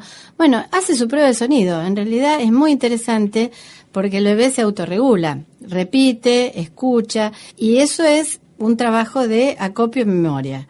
Cuando después a lo mejor llega la mamá y la madre hay alguno de esos sonidos que lo refuerza porque a lo mejor hace, qué sé yo, osh. Y el perro se llama 8. Y entonces dice, mirá, dijo 8. Y ese 8, a ver, otra vez decir, reforzamos. Ahora, si no hubiera habido ningún perro que se llamara 8, ni nadie, ese 8 muere en la nada. Hasta que a lo mejor lo retoma cuando el hermano cumplió los 8. Tiene que ver con una dinámica absolutamente espontánea. El lenguaje es espontáneo, por eso cuando a veces no aparecen cosas que espontáneamente aparecen, ahí es donde saltan las alertas. ¿Por qué un bebé de 8 meses no emite ningún sonido? ¿Es normal? No, algo debe estar pasando, no necesariamente algo físico. A veces hay un entorno que no devolvió. Un entorno en donde cuando el bebé empezó con ese balbuceo no tuvo respuesta, porque el televisor no sirve. El audiovisual al bebé le produce un efecto como lo que le producía a los prehistóricos el fuego. Te deja así, vos no podés sacar la mirada de eso. El chico no está atento, está hechizado. Entonces, dejar un bebé que como uno lo ve entretenido, que se porta bien, es una mala percepción de que el chico está entretenido. En realidad no está haciendo nada, está colapsado. Y le estamos inundando el cerebro de información que no puede procesar. Ese ejemplo que yo contaba con la mamá, que le devuelve el hoyo y lo transforma en una palabra consistente en ese entorno social, el televisor tira información, el bebé la recoge, pero no la procesa. Entonces hay un montón de chicos que quedan sin esa etapa de procesamiento. Por eso hoy en día las estadísticas dicen que los chicos de estas generaciones tienen 700 palabras menos que lo que tenía la generación anterior o la anterior. En el cuento eso no sucede. Si vos te pones con un bebé a contar un cuento, el bebé interactúa. Y cuando hablo de bebé de un año y medio. ¿Podemos empezar antes? Sí. No necesito ni siquiera el cuento. La canción de cuna que uno le canta es un cuento. ¿Por qué los chicos se ríen tanto cuando uno cuenta un cuento en donde alguien estornuda? En la melodía que quedaba quieta, de repente hay un estallido. Y el chico eso lo divierte y lo quiere copiar. Y se lo pide al adulto, que se lo vuelve a dar. Entonces ese feedback que hay, con la tele no sucede. Yo siempre recuerdo una tía de mi mujer que tiene 89 años, y que tuvo educación primaria y no sé si la completó, mi suegra incluso, mi madre, gente de 80 para arriba, y que hablando son una delicia. Hicieron la escuela en la década del 40 y son una delicia hablando, la conjugación verbal. Entonces uno los escucha y se queda embelesado, no porque qué bien que usan la lengua, sino porque hay una fluidez y una cantidad de léxica, de sinónimos, de adjetivos, que hasta da placer escucharlas, aparte de comunicarse uno y entenderlas. Y uno toma las generaciones últimas y realmente ahí hay esto es un lugar común, ¿no? Un gran problema de la educación. Yo siempre recuerdo de qué manera la educación influye en la concepción del mundo, ¿no? Una señora que trabajaba en casa, que iba a planchar y hacía las tareas domésticas, muy querida por nosotros, estaba una mañana planchando 7 de la mañana, mientras yo me preparaba para irme a trabajar, y me comenta, ¿viste, Aldo? Estaba escuchando en la radio ahí lo del el calentamiento global, que hay problemas acá y allá. Digo, sí, claro. Y dicen que la culpa la tiene el hombre. Digo, sí, pero no dicen quién. Es graciosa y te da entre ternura y lástima, ¿no es cierto? Porque son personas que están despojadas del acceso a los bienes de cultura. Es una anécdota muy simpática, pero a la vez es terrible, porque ahí hay todo un universo en el que esa persona y los grupos sociales a los que pertenece directamente no pueden ingresar. Entonces es ahí donde se resta ciudadanía, como decía Mónica, ¿no? Pensaba en el ejemplo del guaraní y del vasco y del hebreo que también habías comentado, y ahí es interesante cómo las academias han tenido una labor muy importante, porque es recuperar la cierta ortodoxia para darle también cierta estructura a la lengua, ¿no? Claro, sí. Si no sería comunicable y no podría instalarse en el sistema educativo. Claro. Porque justamente los sistemas educativos lo que buscan es una cierta homogeneidad que permite el concepto de nación. Lo sabremos nosotros con la generación del 80 y todos los proyectos políticos liberales de nuestro país, que más allá de que uno esté de acuerdo o no, instalaron una cierta homogeneidad intentando dar una identidad a un país que estaba compuesto por inmigrantes. Nosotros podemos despotricar en contra de las academias. Hay un poeta brasileño que dice, de las academias, libéranos, Señor. Pero al mismo tiempo, en un momento o en una circunstancia como la nuestra, de gran debilidad del sistema educativo, donde hoy la escuela no es un lugar de opresión, porque la gente lo que quiere es que los niños que están sin escuela tengan la posibilidad de formarse, depende del momento histórico y de las circunstancias por las cuales los pueblos estén atravesando. Hoy la escuela es una posibilidad liberadora, ¿no? De liberación muy grande. Hay veces que uno tiene que pensar en la función de la academia y del aprendizaje de una lengua y de ciertas cuestiones normativas y homogeneizantes que en algún punto depende de las funciones que esté cumpliendo en ese momento la escuela y la enseñanza de la lengua y el modo en que esa enseñanza se realice. Pero por supuesto que hay todavía mucho por hacer en torno a la recuperación de las lenguas indígenas, de los usos populares, de la lengua. Me parece que todavía hay mucho por hacer. El término arte y el concepto de arte, aunque nos parezca que tiene una antigüedad como la humanidad, en realidad es bastante reciente. Para los tiempos históricos es muy reciente. Roberto Echen, profesor titular de Teoría de las Formas, Teoría del Color y Taller de Pintura 1. El concepto de arte que nosotros conocemos nace alrededor de unos 500 años atrás, con eso que se llamó Renacimiento. Igual que el concepto de artista. Arte, que en realidad nace como ars, latín, pero como traducción del término griego tekné, no se refiere a lo que nosotros conocemos como arte. De hecho, para la tekné griega valía tanto el trabajo del filósofo como el trabajo del médico, como el trabajo de alguien que hacía una escultura o una pintura.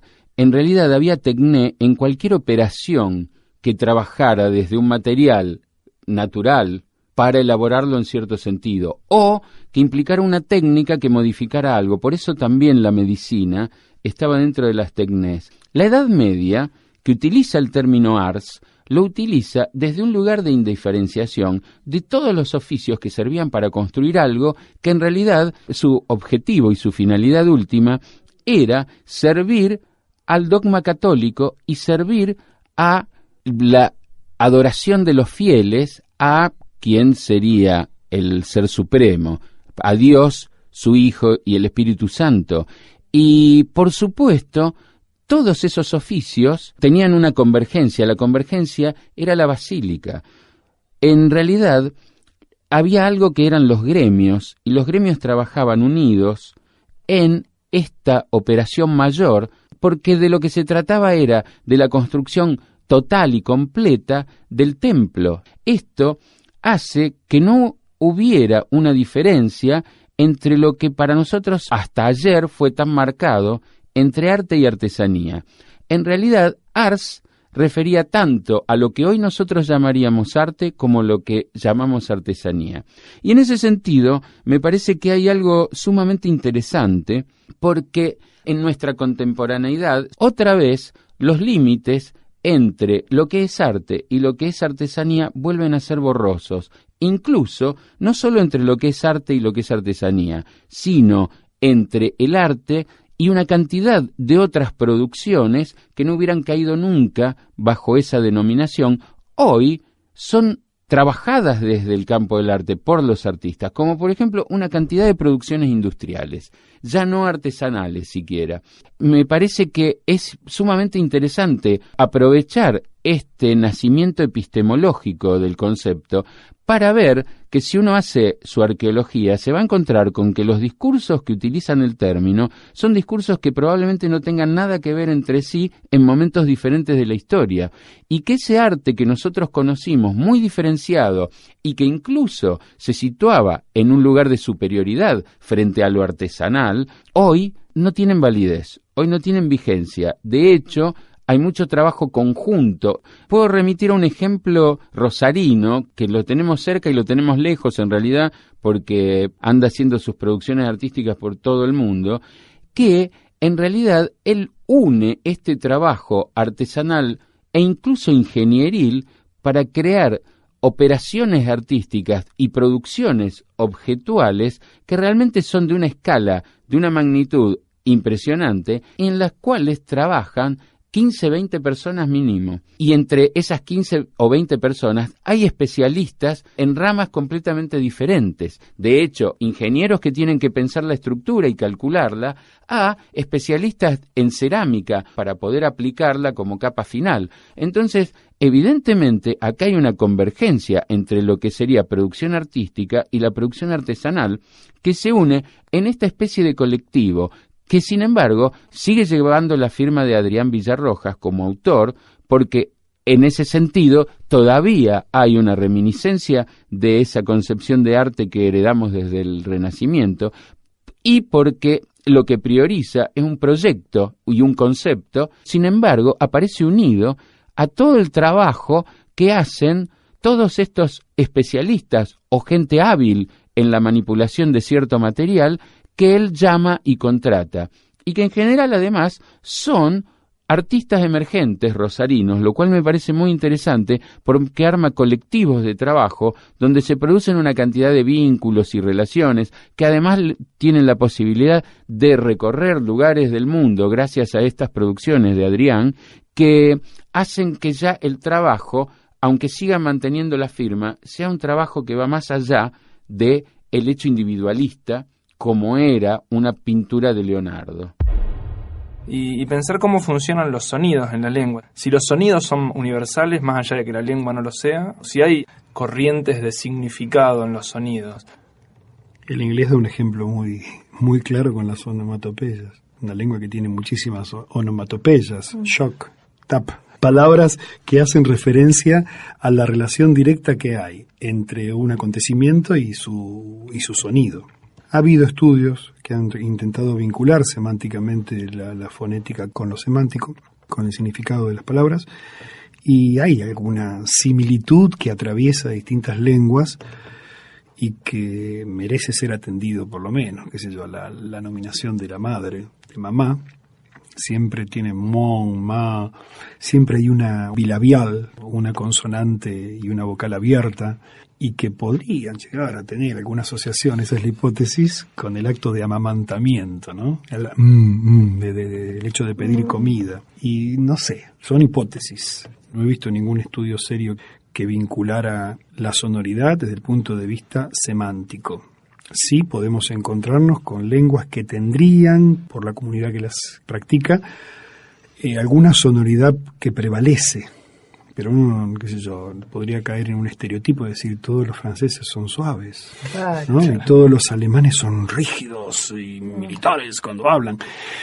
Es una cosa que está más asociada a doxas, ¿no? A creencias sin confirmación y que forman parte de los imaginarios de cada comunidad. Y hay que ver cómo se vive también.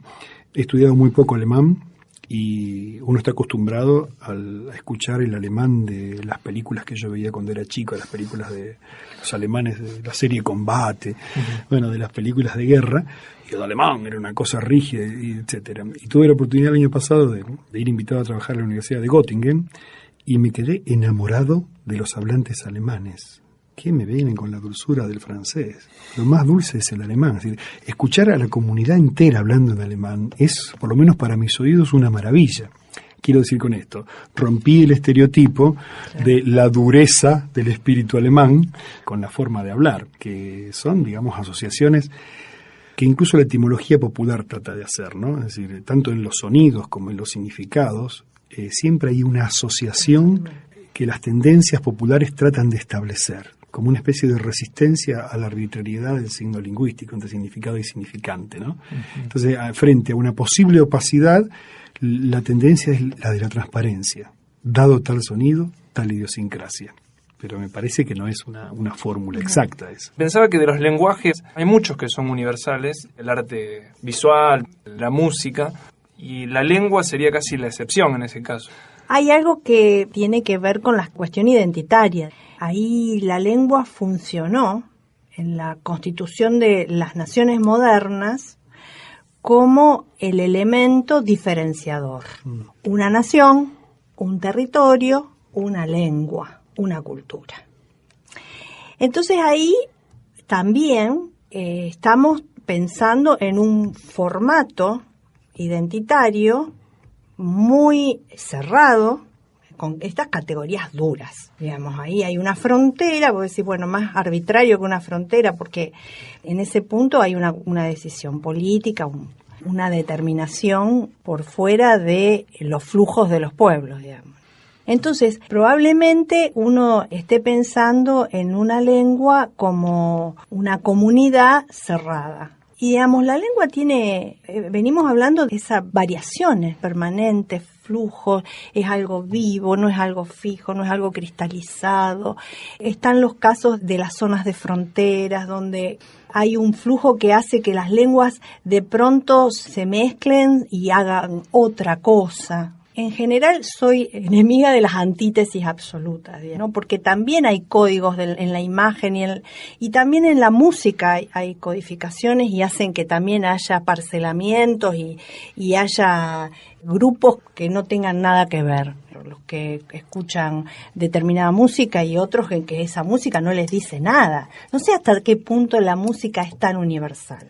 Y también en la cuestión de la construcción de las imágenes. Nosotros suponemos que hay lenguajes universales, pero yo creo que en realidad lo que hay es grupos que piensan que lo que ellos visualizan o escuchan o hablan puede extenderse a una comunidad mayor. Pero en realidad son cuestiones que de alguna manera me parece que hay que flexibilizar. Y pensar que la lengua es algo que puede identificar un grupo, sí, pero de ahí a pensar que haya una comunidad cerrada, no lo veo así. Yo estoy pensando en una diferenciación que me parece básica. La cuestión de lo racional versus lo psicofísico, o versus lo emotivo, afectivo o pragmático. Es decir, las artes, por las sensaciones, cuando uno escucha un determinado sonido, una secuencia, una armonía, un ritmo, activan reacciones que no son de orden racional, como ocurre con la lengua. Con la lengua cuando no es utilizada poéticamente. Claro. ¿No? Porque una obra de teatro, una obra pictórica, la música misma, una escultura, lo primero que activan, según las últimas teorías de las neurociencias, son nuestras neuronas espejo. Es decir, las neuronas que aumentan su actividad eléctrica en el reconocimiento de la otredad, del otro, y son las que nos permiten, por imitación, tener una relación de empatía con ciertos fenómenos y con otros sujetos. Parece ser que los autistas tendrían, esas son las hipótesis de los italianos que desde los años 90 vienen estudiando esto, serían los autistas gente que no ha desarrollado la capacidad de reacción de las neuronas espejo, es decir, de las neuronas que de un modo precognitivo, sin enviar información racional y hacer por eso una asociación, son las que nos permiten aceptar o rechazar otras cosas o al otro. En el caso de la música, en el caso de la pintura, en las artes plásticas en general, creo que hay un componente de afectar precognitivamente la reacción del interlocutor, del receptor. En cambio, con el lenguaje hay una actividad asociativa y racional constante. Y creo que ahí estaría, digamos, una de las claves, ¿no? Si nuestra condición neurológica humana haría, según estas hipótesis, que uno pudiera asociar ciertos sonidos con ciertos estados de ánimo, pero no por una cuestión cultural, sino porque ya hay una determinada secuencia que crea orgánicamente en el cuerpo del receptor una sensación. Yo siempre insisto, en las clases de actuación sobre todo, con el oficio de tambor que tenían los ejércitos antiguos, ¿no? ¿Para qué estaba el tambor? El tambor estaba para darle coraje a la gente, pero no de una manera racional, y no era un lenguaje, porque no estaba comunicando algo, sino que estaba provocando algo. Esa unión entre los latidos del corazón y el pulso y el ritmo, esas músicas que nos hacen mover sin que uno quiera. Si cuando uno se mueve con un ritmo que le gusta, es porque hay un placer, un plus de placer en eso, y un contagio que es de orden corporal, pero que no es de orden cognitivo.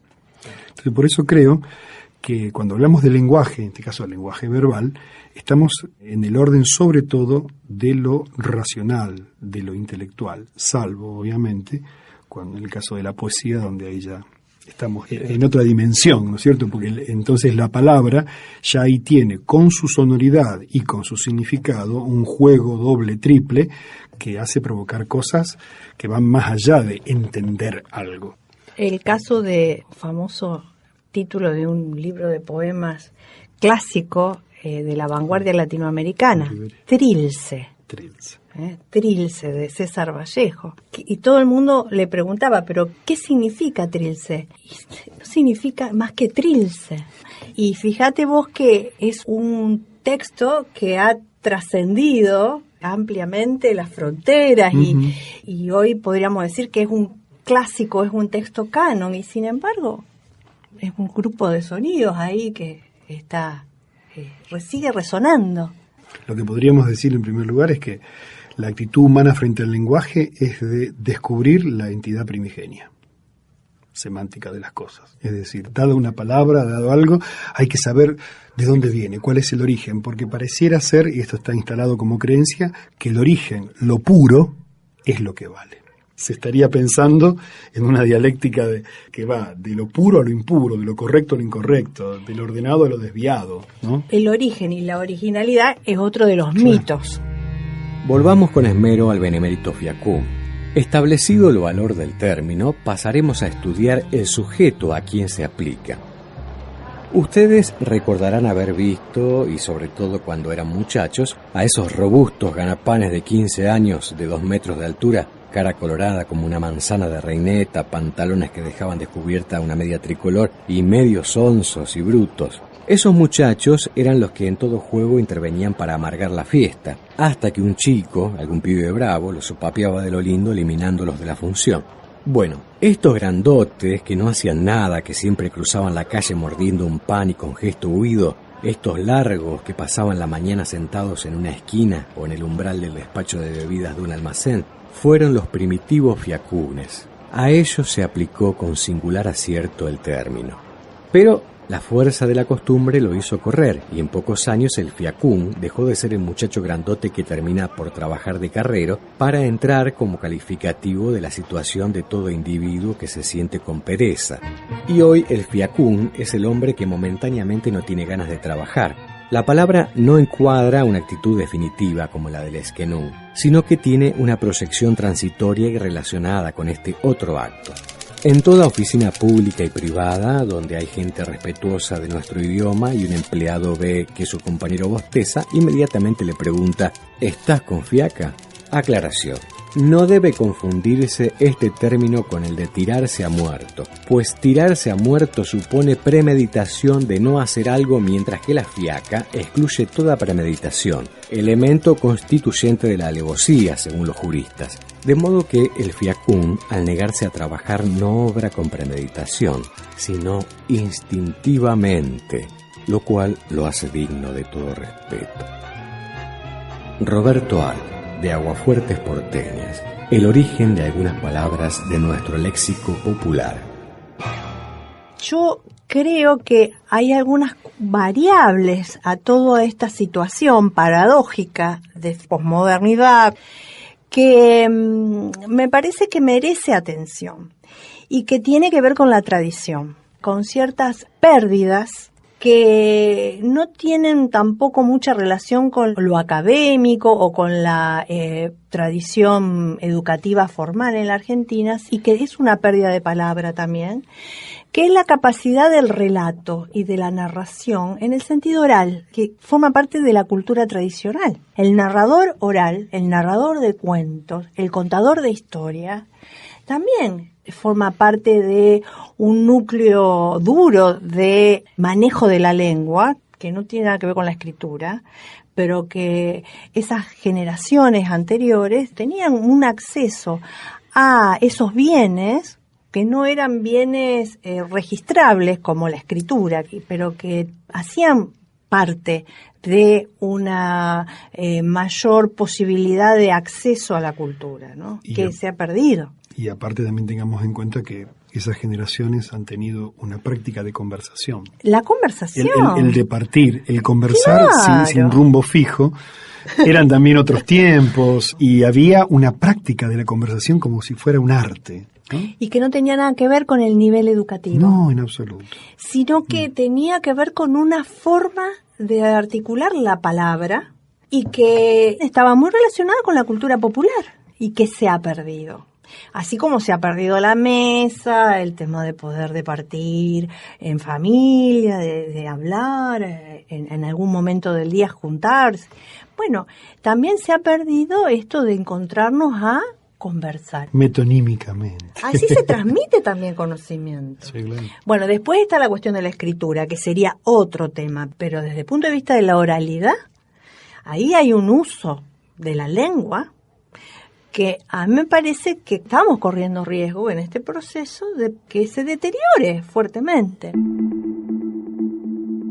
La lengua es el instrumento de trabajo de los abogados Los abogados no tienen un bisturí como un cirujano. Todo lo que se hace en el campo del derecho se hace con palabras, ya sea escrita o oral. Graciela Álvarez, docente de posgrado de la Facultad de Derecho en la Maestría de Derecho Procesal y en la especialización en Magistratura y Derecho Laboral, directora del Centro de Investigaciones de Derecho y Lingüística. Así que la lengua tiene una importancia fundamental porque es la herramienta de trabajo. Nosotros somos herederos de una cultura jurídica escriturista.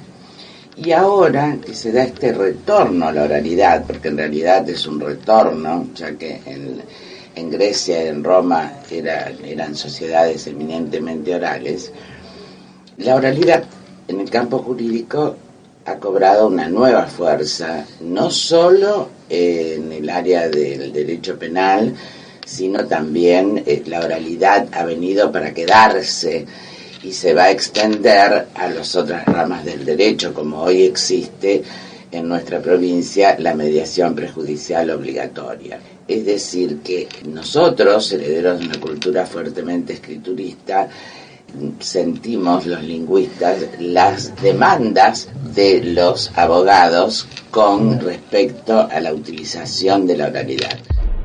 Justamente en estos días me enteré, algo extraordinario para mí, viste, cuando decís, mirá vos cómo era la cuestión.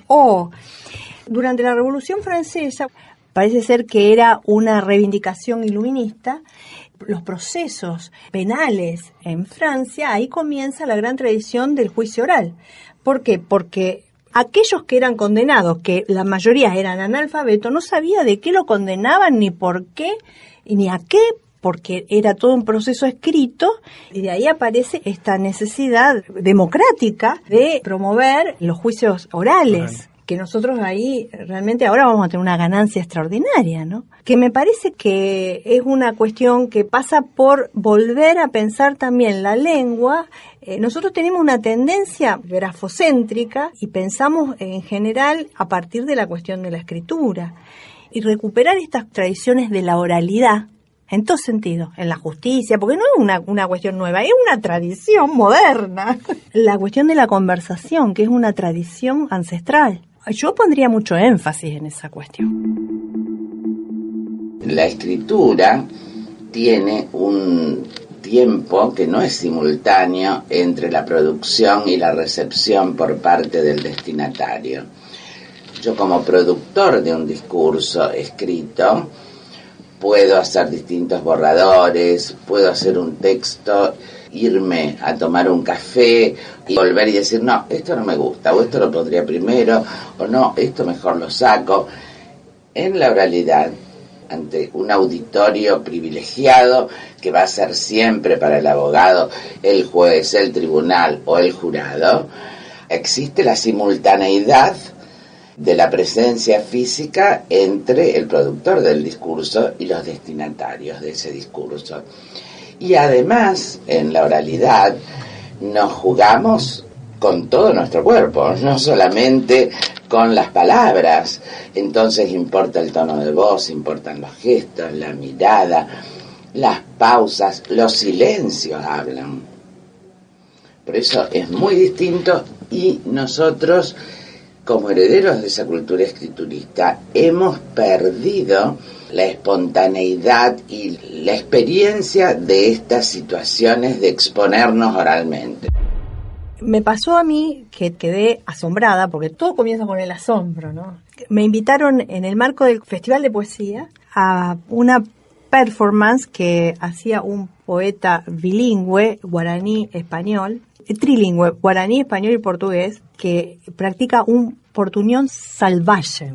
Pero la performance fue hecha en el Centro Cultural El Obrador, que es casi donde termina la ciudad, en el barrio oeste. El Obrador es un centro cultural en el medio de un barrio toba.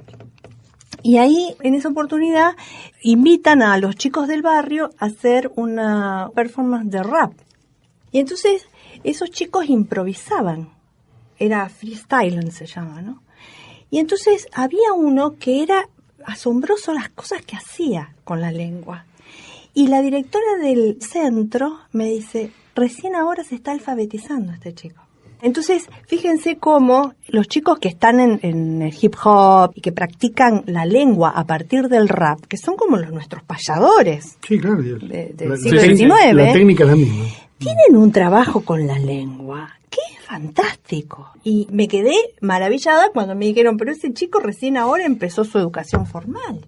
Sí, sí. ¿No? Entonces, es todo tan relativo. Pasa por la alfabetización, pero también pasa por la oralidad. Por la oralidad, por de escucha. Y por el ingreso a ese mundo de la lengua, que no es estrictamente el mundo de la escritura. Es este otro mundo que tiene que ver con esta práctica, ¿no? Con la práctica. Sí, creo que las generaciones de las personas que yo mencionaba eran generaciones que se reunían para hablar.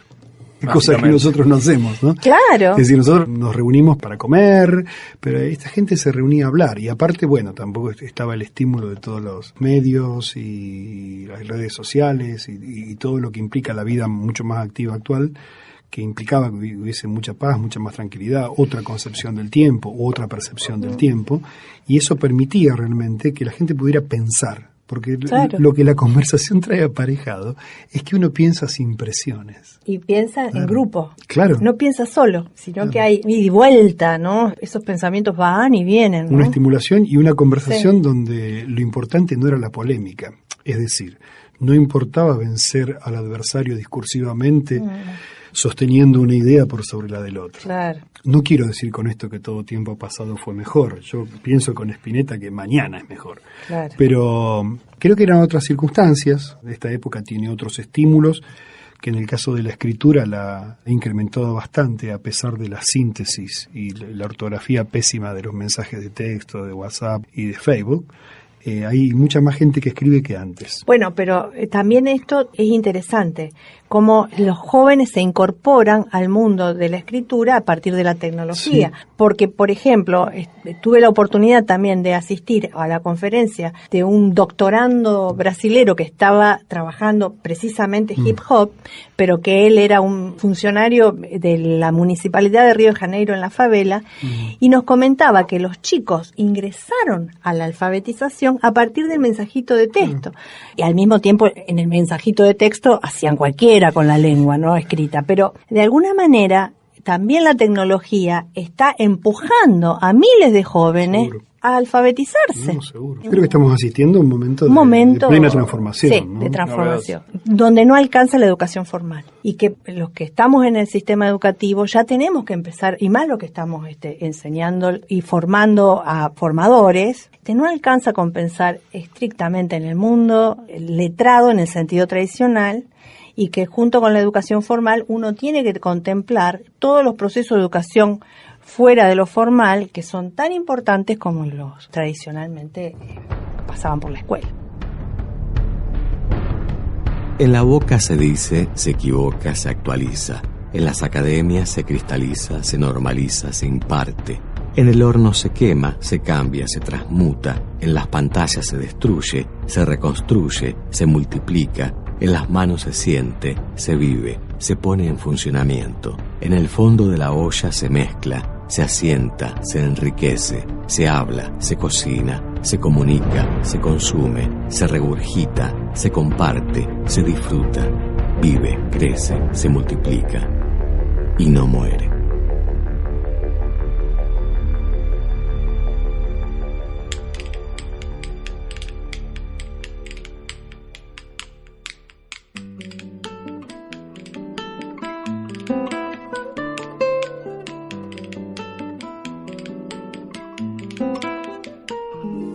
Qué bonito, qué curioso, qué bonito. Que haya formas, 1000 estrellas, que haya un sol. Qué bonito, qué curioso, qué bonito. Que haya idiomas, 1000 maneras de decir amor. Qué curioso que haya guerras, que haya treguas, que haya paz. Qué bonito que es el ritmo del vals.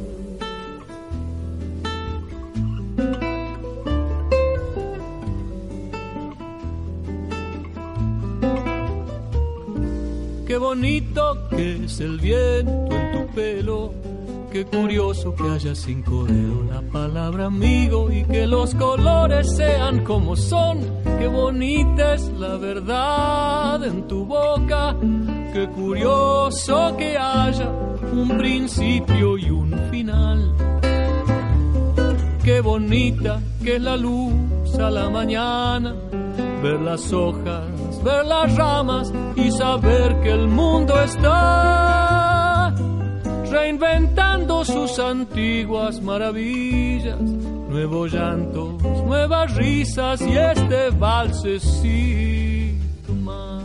Lo que es la ciencia es una coproducción entre Radio Universidad, el Laboratorio de Sonido de la Facultad de Ciencia Política y la Dirección de Comunicación de la Ciencia de la UNR, con la participación de Juan Ignacio Inser, Martín Parodi, Javier Acuña, Elena Gasparri, Guillermo Peñalves, Arlen Buchara y Cristian Asiani, con la colaboración de Aldo Prico, Leandro Arteaga, Andrea Ocampo y Roberto Echen, y la participación de Aldo Prico, Mónica Bernabé, Mónica Pelle, Lucila Inritsen, Sergio Geninati y Graciela Álvarez. Qué curioso que haya guerras, que haya treguas, que haya paz, qué bonito que es el ritmo del vals. Qué bonito que es el viento en tu pelo. Qué curioso que haya 5 dedos la palabra amigo y que los colores sean como son. Qué bonita es la verdad en tu boca. Qué curioso que haya un principio y un final. Qué bonita que la luz a la mañana, ver las hojas, ver las ramas y saber que el mundo está reinventando sus antiguas maravillas, nuevos llantos, nuevas risas y este valsecito más.